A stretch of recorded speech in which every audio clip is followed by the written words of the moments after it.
Bien, buenas tardes. Ante todo, daros la bienvenida y a la vez dar las gracias al doctor Rosas por invitarnos a estas segundas jornadas de osteoporosis y metabolismo óseo.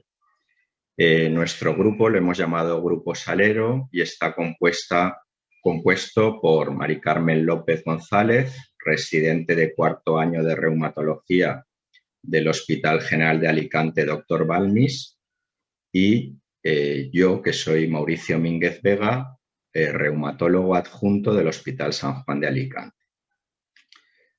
Mari Carmen me ha formulado unas preguntas que yo voy a intentar responderos basándome en las evidencias científicas y luego ella os responderá a mis preguntas pues, de la misma forma. Y sin más, la primera pregunta que me ha formulado es el papel que puede tener la teriparatida en la consolidación de las fracturas. Esto supongo que viene a colación del papel osteoformador que tiene la teriparatida, ya que, como sabéis, pues aumenta la vida media y la actividad de los osteoblastos, lo cual induciría a pensar que puede tener un efecto beneficioso en la consolidación del hueso tras una fractura. He recogido 3 artículos que me han parecido interesantes para dar respuesta a esta pregunta. El primero de ellos es un estudio que realiza un grupo de la India. Se trata de un estudio observacional en el que participaron 150 pacientes con una fractura vertebral de origen osteoporótico, a los cuales se les pone como tratamiento teriparatida subcutánea una vez al día, la dosis de 20 microgramos, junto con suplementos de calcio y vitamina D. A los pacientes se les evalúa al mes y se ve si refieren un alivio sintomático, y también se les hace un estudio radiográfico para ver si hay progresión en el colapso vertebral o se han producido nuevas fracturas.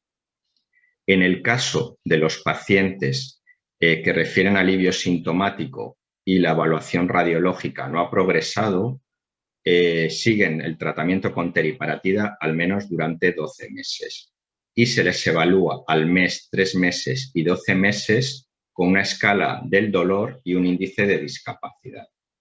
Aquellos pacientes que fallan a este tratamiento, bien porque no refieren alivio sintomático o bien porque en la radiografía se detecta que ha habido una progresión radiográfica, se les somete a una vertebroplastia o a una cifoplastia. En este estudio observan que la tasa de fracaso a la teriparatida es realmente baja, de tan solo un 2,7%. Y además analizan cuáles son las causas principales de ese fracaso terapéutico. Y son fundamentalmente un mal asesoramiento del paciente, es decir, pues no se les ha explicado, por ejemplo, que deben guardar relativo reposo, que deben evitar esfuerzos, que deben evitar movimientos bruscos. Son pacientes también malos cumplidores que no hacen el tratamiento como se les indica o que no se les ha suplementado correctamente de calcio y vitamina D. Por tanto, concluyen que la teriparatida sería la primera opción de tratamiento en el caso de la fractura vertebral aguda por delante de la vertebroplastia o la cifoplastia. El segundo estudio que os quería comentar como respuesta a la pregunta es este estudio del Journal Bone Metabolism, que habla del efecto de la medicación que empleamos para la osteoporosis en la consolidación de las fracturas. Y en concreto analizan el papel de la teriparatida. Y me ha gustado porque diferencian entre diferentes tipos de fractura. Por un lado, estudian fracturas de radio, de cadera y fracturas vertebrales. Y analizan el tiempo de curación, la evolución del dolor y la mejoría funcional. Es un estudio de revisión bastante concienzudo y tras la revisión de la literatura, ellos llegan a las siguientes conclusiones: que en la fractura de radio el tiempo de curación respecto al tratamiento convencional, que sería la inmovilización, el uso del cabestrillo, pues el tiempo de curación se puede acortar entre 1 o 2 semanas. Sin embargo, en este tipo de fracturas no se han demostrado diferencias respecto al tratamiento tradicional en cuanto a mejoría del dolor y mejoría funcional. En el caso de la cadera no hay diferencias en el tiempo de curación, mientras que el dolor y la mejoría funcional, los resultados son controvertidos. Hay parte de los estudios que dicen que sí que habría una mejoría de estos parámetros, mientras que en otros estudios no queda tan claro. Con lo cual, los que escriben el artículo pues dicen que se necesitaría probablemente estudios más homogéneos, con una población más amplia para llegar a conclusiones detalladas. Y respecto a la fractura vertebral, no hay diferencias en el tiempo de curación, pero sí que hay una mejoría muy clara en los parámetros referentes al dolor. Entonces, como conclusión, lo que dicen es que lo que no se describe para nada en la literatura es que exista un efecto secundario importante o un retraso en la consolidación de la fractura con el uso de la teriparatida, con lo cual no hay evidencias que justifiquen retrasar el tratamiento una vez tengamos un paciente con osteoporosis que ha sufrido una fractura.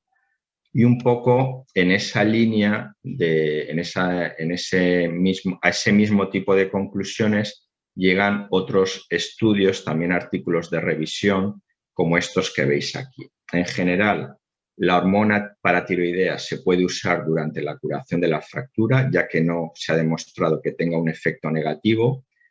Por tanto, se puede comenzar precozmente tras la producción de esa fractura y además incluso se ha visto que puede tener un efecto beneficioso acelerando la curación de determinadas fracturas.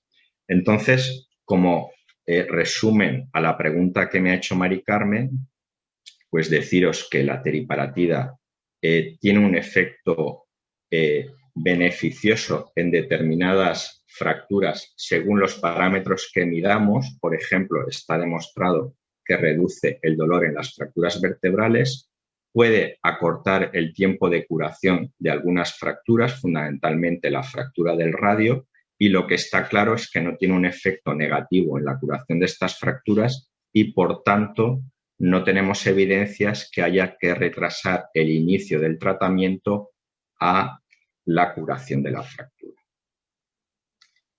La segunda pregunta que me ha hecho es qué papel podría tener el empleo de una teriparatida semanal.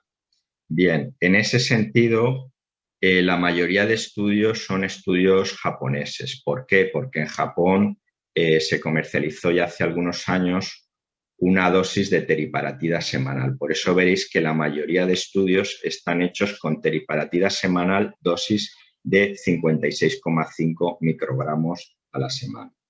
El principal estudio que he encontrado referente al empleo de esta teriparatida es este que veis aquí, el estudio Terabyte. Esto es un estudio controlado, aleatorizado, en el que se diferencian 3 grupos de tratamiento: teriparatida diaria, teriparatida semanal y bifosfonatos. Está realizado con mujeres osteoporóticas posmenopáusicas que han sufrido algún tipo de fractura, y a todos los pacientes se les hace una densitometría de columna, cadera y radio al inicio del tratamiento, a los 6 meses y a los 18 meses. Se les miden también marcadores de remodelado óseo y se les hace un TAC de alta resolución del radio y de la tibia para medir fundamentalmente el grosor cortical y la trabeculación del hueso. El objetivo fundamental del estudio es observar el porcentaje de cambio en el grosor cortical después de 18 meses de tratamiento y, bueno, pues de forma secundaria cuantifican pues, marcadores de reabsorción, variaciones en la densitometría, etcétera, como ya os he dicho. Estos son los resultados. Como veis aquí, los marcadores de reabsorción, como es la fosfatasa ácida tartrato resistente, pues lógicamente se reduce respecto a la basal mucho más con los bifosfonatos. Con la teriparatida semanal, pues la reducción es una cosa intermedia entre el bifosfonato y la teriparatida diaria, y con la teriparatida diaria, aunque se produce un descenso, pues este descenso es de forma más lenta, más solapada. Respecto a los marcadores de formación, veis aquí que con la teriparatida diaria logramos incrementos significativos. Con la teriparatida semanal lo que se consigue es prácticamente que se mantenga respecto a la basal, y con los bifosfonatos se consiguen reducciones, o sea, hay una reducción de los marcadores de formación, o sea, ya que no hablamos de fármacos osteoformadores. En cuanto a las densitometrías, a nivel lumbar, con todos los fármacos se consiguen incrementos, son más importantes con la teriparatida diaria.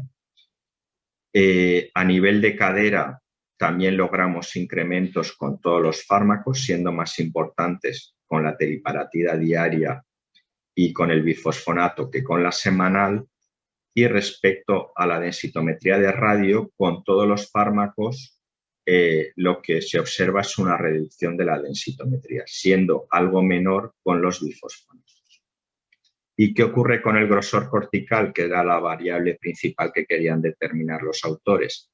Pues el grosor cortical aumenta con todos los fármacos. Sabéis que el grosor cortical está muy relacionado con la resistencia ósea, entonces concluyen que la resistencia al hueso se logra aumentar tanto con la teriparatida diaria como con la teriparatida semanal, siendo la principal diferencia que la teriparatida diaria tiene un efecto sustancial sobre el hueso trabecular, mientras que con la semanal la eficacia sobre el hueso trabecular es más moderada. Y el otro estudio que os quería presentar, de nuevo, es un estudio japonés. Es un análisis post-hoc del estudio TowerGo. El estudio TowerGo es un estudio que analiza fármacos para la prevención primaria de la osteoporosis inducida por glucocorticoides. Bien, pues en este estudio lo que hacen es examinar el efecto de la administración de una dosis semanal de teriparatida respecto al alendronato semanal. Incluyen a 73 pacientes y miden el porcentaje de cambio desde el inicio en los valores de la densitometría de columna lumbar y también los marcadores de recambio óseo durante el seguimiento que le hacen a los pacientes de 18 meses. Como veis en la gráfica, la densitometría, el porcentaje de cambio en la densitometría, pues aumenta significativamente en los dos grupos, siendo discretamente superior con la teriparatida semanal. Los marcadores de formación aumentan significativamente con la teriparatida y disminuyen con el alendronato, mientras que con los de reabsorción pues ocurre al revés. Se reducen notablemente con el alendronato y de forma más gradual con la teriparatida. Ninguno de los dos fármacos muestra problemas de seguridad importante, pero como veis en esta tabla también, la incidencia de fracturas vertebrales y no vertebrales pues se reduce de forma muy similar con ambos fármacos, no hay diferencias significativas. Por tanto, concluyen que la teriparatida semanal es eficaz en la prevención primaria de la osteoporosis inducida por glucocorticoides, pero no ha demostrado la superioridad respecto al alendronato. Entonces, como conclusión a tu pregunta, Mari Carmen, pues parece ser que que la teriparatida semanal puede tener un efecto beneficioso tanto en la prevención de la osteoporosis inducida con corticoides como en el tratamiento en la prevención de fracturas en pacientes con osteoporosis, pero probablemente no tenga un efecto tan bueno como tiene la teriparatida diaria, que es la que estamos empleando en la actualidad. Quizá los principales beneficiarios pues, podrían ser aquellos pacientes que con la teriparatida semanal lográsemos un mejor cumplimiento que con la teriparatida diaria. Bien, y la última pregunta es si la mejoría del dolor que refieren los pacientes con la teriparatida es real. Bien, en ese sentido he escogido este estudio, que es un estudio publicado en una revista de medicina paliativa. Entonces, seleccionan mujeres que han sufrido una fractura vertebral y a un grupo de ellas la tratan con teriparatida y al otro grupo le dan solo tratamiento de calcio y vitamina D. Y a todos los pacientes les hacen escala de dolor y cuestionarios de calidad de vida. Y como veis aquí, pues el dolor se reduce de forma más significativa en el grupo de teriparatida que en el grupo control y la calidad de vida pues también se incrementa mucho más, mejora de forma significativa en el grupo tratado con teriparatida respecto al grupo control. Luego he encontrado este otro artículo publicado de nuevo en la revista Bone que me ha parecido muy interesante porque son pacientes que sufren una fractura vertebral aguda y a un grupo de ellos les tratan de manera conservadora solo con teriparatida y a otro grupo les hacen una vertebroplastia y les dan además alendronato. Entonces, a todos los pacientes se les realiza una encuesta de salud, se les evalúa el dolor de espalda y se les mide la discapacidad. Y esto se hace en el momento basal, a la primera semana, al mes y a los 3 meses de tratamiento.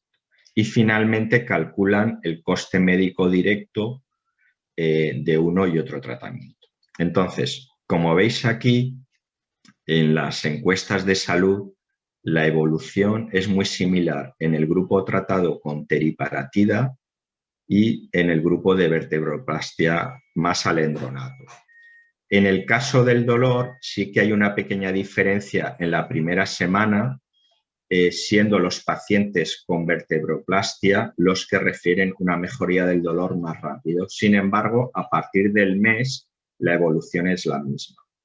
Y respecto a los índices de discapacidad, pues podemos decir que la evolución es paralela. Por tanto, la teriparatida obtiene unos efectos terapéuticos similares, pero además el coste médico directo que calculan ellos es muy inferior con la teriparatida.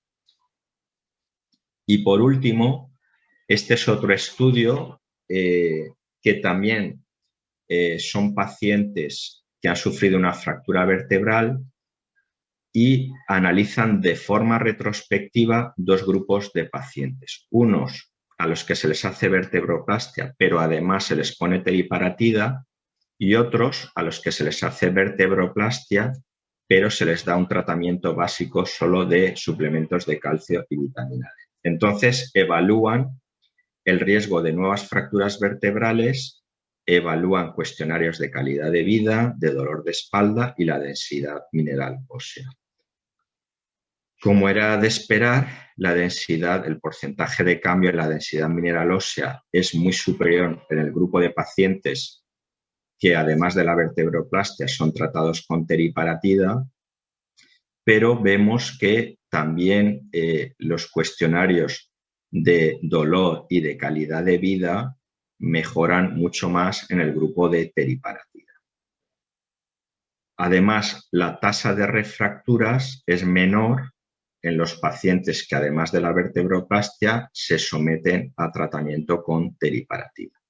Por tanto, concluyen que en la práctica clínica habitual, los pacientes que se sometan a una vertebroplastia deberían recibir además un tratamiento como es la teriparatida, ya no solo por la reducción del dolor y la capacidad que tiene de mejorar la calidad de vida del paciente, sino también por reducir la incidencia de nuevas fracturas vertebrales. Por tanto, como conclusión a tu pregunta, yo diría que tiene un efecto claro sobre el dolor, sobre todo en las fracturas vertebrales, y además algo muy importante es que habría que plantearse la teriparatida como primera opción de tratamiento en pacientes con fractura vertebral, incluso por delante de la vertebroplastia o la cifoplastia, técnicas que desde mi punto de vista quizá en estos momentos pues se está abusando en los hospitales. En mi hospital, por ejemplo, paciente que llega con una fractura vertebral aguda, es raro que no se le someta a una vertebroplastia. Y sin más, te cedo la palabra, Mari Carmen. Muchas gracias. Nada, muchas gracias por invitarme, al doctor Rosas y a Mauricio por ser el tutor de esta sesión y por haberme planteado estas 3 preguntas tan interesantes que intentaré desarrollar con la mayor brevedad posible, pero que intentando que quede todo lo más claro también posible. Vale. Voy a intentar compartir pantalla. Vale. Perfecto. Perfecto. La primera pregunta que me planteó Mauricio es: ¿qué dice la evidencia científica sobre el tratamiento combinado de denosumab teriparatida? Para ello me he ido al primer artículo que hablaba sobre este tema, que es un artículo, un ensayo clínico controlado aleatorizado que lo publicó, que se realizó en el Hospital General de Massachusetts en Boston y fue publicado en 2013 en la revista Lancet. ¿Vale? En este estudio participaron 94 mujeres posmenopáusicas con una edad media de 66 años. El objetivo del estudio era valorar la ganancia de la densidad mineral ósea al año, es decir, 12 meses después de haber estado en tratamiento solo con teriparatida, 20 microgramos al día, solo denosumab, 60 miligramos cada 6 meses, o la combinación de teriparatida con denosumab. Vale. Pues se vio que al año del tratamiento, ¿vale? En la columna, empezamos con la columna lumbar, había un aumento significativo de la densidad mineral ósea en los 3 grupos, ¿vale? Tanto en el de teriparatida como en el de denosumab, como el grupo combinado, pero claramente el grupo combinado fue el que consiguió una mayor ganancia de la densidad mineral ósea, ¿vale? Luego ya, centrándonos en la cadera, tanto en cadera total como en cuello femoral, sí que hubo una ganancia de la DMO estadísticamente significativa en el grupo combinado y el grupo denosumab, ¿vale? Tanto en cadera total, que estoy señalando ahora, como en cuello femoral. En cambio, en el grupo de teriparatida sola no hubo diferencias estadísticamente significativas, ¿vale? De la DMO de la basal a los 12 meses, ¿vale? Ni en cadera total ni en cuello femoral. Sí que es verdad que analizando por subgrupos, diríamos, también en la cadera, al igual que en cadera total y en cuello femoral, al igual que en la columna lumbar, el grupo que más ganancia tuvo de DMO fue el grupo de tratamiento combinado. Si nos vamos al radio distal, no hubo diferencias estadísticamente significativas entre haber llevado solo denosumab o tratamiento combinado, pero en cambio aquellos que habían llevado solo teriparatida hubo un descenso respecto a la DMO basal, ¿vale? Al año de tratamiento solo con teriparatida. Me refiero a la zona distal, ¿vale? Del radio. Para concluir, ese estudio que dice que el tratamiento combinado denosumab teriparatida aumenta la densidad mineral ósea tanto en la columna lumbar como el cuello femoral y la cadera total, más que cualquiera de los 2 fármacos en monoterapia. Y en base a estos datos, lo que llegan a la conclusión los autores es que esta combinación podría ser útil en pacientes con muy alto riesgo de fracturas. ¿Vale? El segundo estudio que voy a comentar también que evalúan el tratamiento combinado de denosumab y teriparatida respecto a monoterapia es un metaanálisis que se ha realizado en China, ¿vale? En él 2 revisores independientes estuvieron haciendo una búsqueda en diferentes buscadores y al final se quedan con 5 artículos, 5 ensayos controlados aleatorizados, ¿vale? En el total de los 5 estudios hay 297 pacientes y el objetivo primario era valorar el cambio porcentual de densidad mineral ósea en columna lumbar y cadera total en pacientes que recibían monoterapia respecto al tratamiento combinado. Y en monoterapia, luego el cálculo lo hacen con diferencias de medias ponderadas. ¿Y qué hacen? Ahora lo explicaré mejor. Y en el objetivo secundario, recoger los efectos adversos en cada grupo. Para el cálculo de los efectos adversos, utilizan el riesgo relativo, ¿vale? En cuanto estos son forest plot que comparan aquí a mi izquierda la columna lumbar y aquí los hallazgos en cadera total, ¿vale? Entonces, ven que en los pacientes que había recibido un tratamiento combinado había una ganancia media de DMO, de densidad mineral ósea, de 2,91, de forma estadísticamente significativa. Esto en columna lumbar. Y en la cadera total había una ganancia media de 3,19 en la DMO, de forma también estadísticamente significativa. ¿Vale? Luego ya analizando por... Y aquí me refiero en terapia combinada respecto a monoterapia en general, ¿vale? Y luego en esta gráfica ya ponen ya el análisis por subgrupos comparando la terapia combinada respecto solamente a denosumab o solamente a teriparatida. Pues bien, en la columna lumbar, la terapia combinada respecto a denosumab había una ganancia de 3,57% de mayor en el grupo combinado respecto a denosumab. En el grupo combinado respecto a teriparatida sí que había una ganancia mayor a 2, y luego en la cadera el grupo combinado respecto a denosumab sí que había una ganancia mayor de 2,28, y ya con el tratamiento combinado respecto a teriparatida había una ganancia de 4,1, de forma estadísticamente significativa.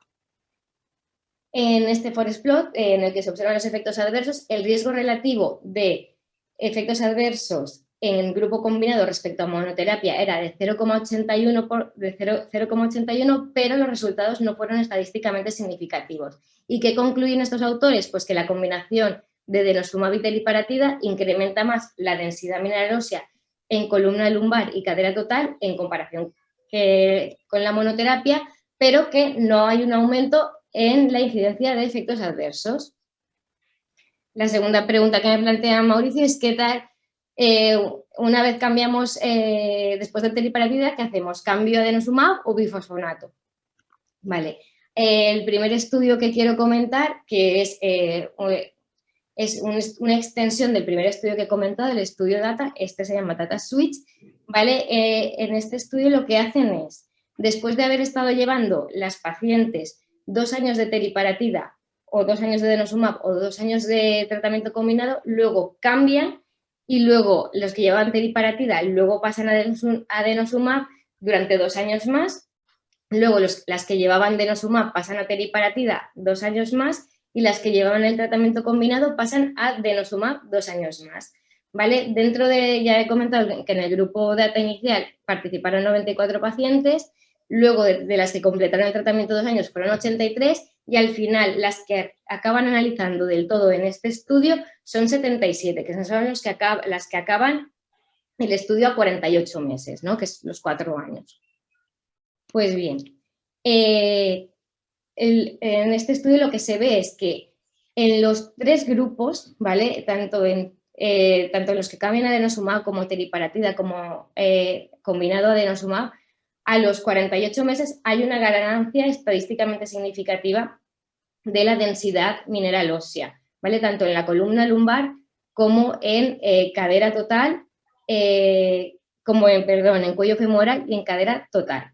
Pero lo que es más relevante y de forma estadísticamente significativa, todos a los 48 meses han aumentado. Pero ¿qué pasa? Es muy importante en este estudio que en el grupo que inicialmente llevaba denosumab y luego pasa teriparatida, en la columna lumbar, a los 6 meses, después de haber cambiado, hay un descenso de la densidad mineral ósea, que luego se va recuperando, ¿vale? Y llega más o menos casi a crecer casi igual que los otros 2 grupos. Pero al principio, inicialmente cae la densidad mineral ósea y esto es mucho más evidente en la cadera, ¿vale? Tanto en el cuello femoral como en la cadera total, que está 12 meses cayendo el ADMO, ¿vale? Del mes 24 al mes 36 hay una caída del ADMO, ¿vale?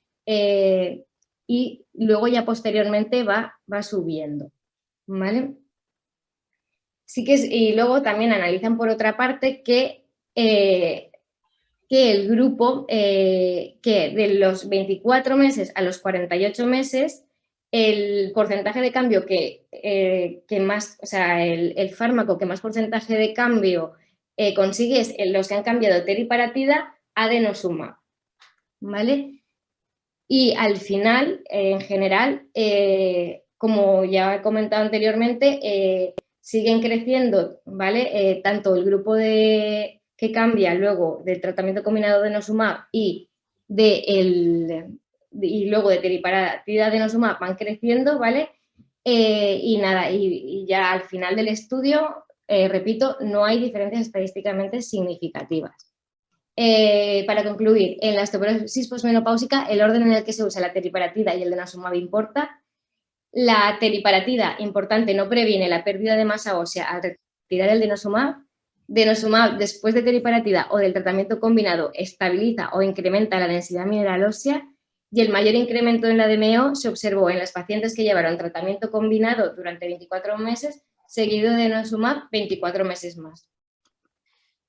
Este es otro estudio, este estudio se publicó, es un estudio eslovaco que se publicó en 2021, ¿vale? En él participaron 140 mujeres posmenopáusicas y el objetivo de este estudio era comparar los cambios en la densidad mineral ósea en pacientes que llevaron 12 meses de denosumab o bifosfonatos orales tras haber completado previamente o 18 o 24 meses de tratamiento con teriparatida. El tipo de estudio era un estudio observacional retrospectivo, como he dicho, participaron 140 mujeres de una edad media de 74,2 años. Todas ellas tenían una osteoporosis establecida con fracturas. ¿Vale? En esta gráfica se puede observar cómo en la columna lumbar, en aquellas pacientes que después de teriparatida llevaron denosumab, sí que hay un aumento claro en la densidad mineral ósea.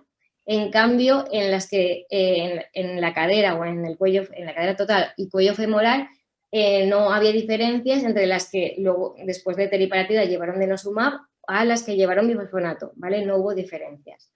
¿Vale? En cuanto a la aparición de nuevas fracturas osteoporóticas durante el tratamiento, en el grupo de denosumab, 4 pacientes presentaron nuevas fracturas, pero eran no vertebrales todas, y en el grupo de bifosfonatos, 11 pacientes presentaron nuevas fracturas, tanto vertebrales como no vertebrales, pero que la diferencia en el número total de nuevas fracturas, tanto vertebrales como no vertebrales, en ambos grupos no fue estadísticamente significativa. Para concluir, las pacientes que cambiaron a denosumab después de teriparatida presentaron una mayor ganancia en la DMO de la columna lumbar respecto a las que recibieron bifosfonatos orales, pero no hubo diferencias en la densidad mineral ósea en cuello femoral o cadera total. Vale, este es otro estudio, este es un estudio japonés, ¿vale? En el que se compara después de teriparatida bifosfonatos y denosumab, ¿vale? En él participaron 300 pacientes, pero en esta, a diferencia de nosotros todos que he comentado, aquí también hay hombres. Hay 35 hombres y 265 mujeres posmenopáusicas.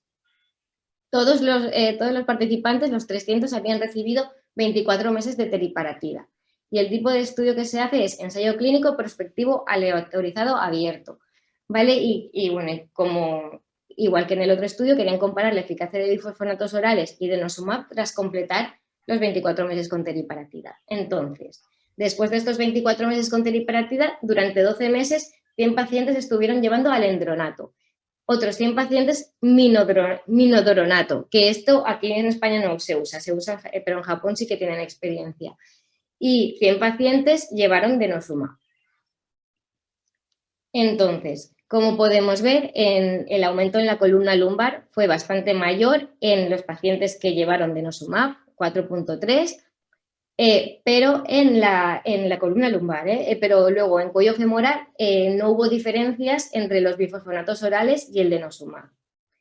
Entonces, para concluir lo que os acabo de decir, no hubo diferencias en el aumento de la DMO en cuello femoral entre los 3 grupos, pero en la columna lumbar sí que aumentó más la DMO en aquellos pacientes que llevaron denosumab. Y ya la tercera pregunta, que es muy interesante y me ha llevado bastante reflexión, que me comentó Mauricio, es teriparatida monoterapia después de denosumab, ¿sí o no? Pues bueno, nos vamos a las guías, a las recomendaciones de la SER, pues sí que dicen que la administración de teriparatida de un antirresortivo también puede ser eficaz, pero pero pone textualmente, en el caso de administrarse la teriparatida después de denosumab se ha descrito una pérdida del DMO inicial en la cadera, en el data switch, ¿vale? Pero que no lo contraindican, ¿vale? Dicen que ahí te lo dejo, pero no te dicen, no lo puedes usar.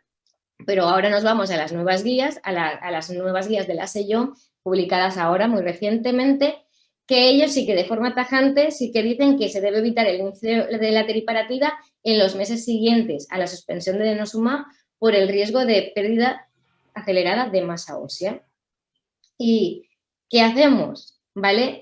Porque sí que se ha visto, como ya he comentado anteriormente, esta pérdida, ¿vale?, acelerada de la masa ósea a los 6 meses en la columna lumbar y durante incluso todo el primer año después de hacer la transición en el cuello femoral y en la cadera total, perdón, en la cadera total, pero claro, no se sabe si hay sí que hay esta caída de la DMO, pero no se sabe si hay fracturas, no hay fracturas, etcétera. Entonces, en este estudio lo que querían era calcular el TBS en base a la densitometría de forma retrospectiva a partir de las imágenes de densitometría de las 65 mujeres que participaron en el estudio DATA, en el inicial, ¿vale? Pues de 65 calcularon el TBS a partir de sus densitometrías.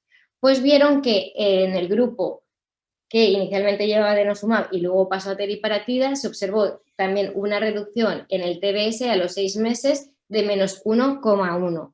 En cambio, en los otros grupos, el que pasó de teriparatida a denosumab o de la combinación a denosumab, el TBS siguió aumentando, ¿vale? El TBS aumentó, quiero decir.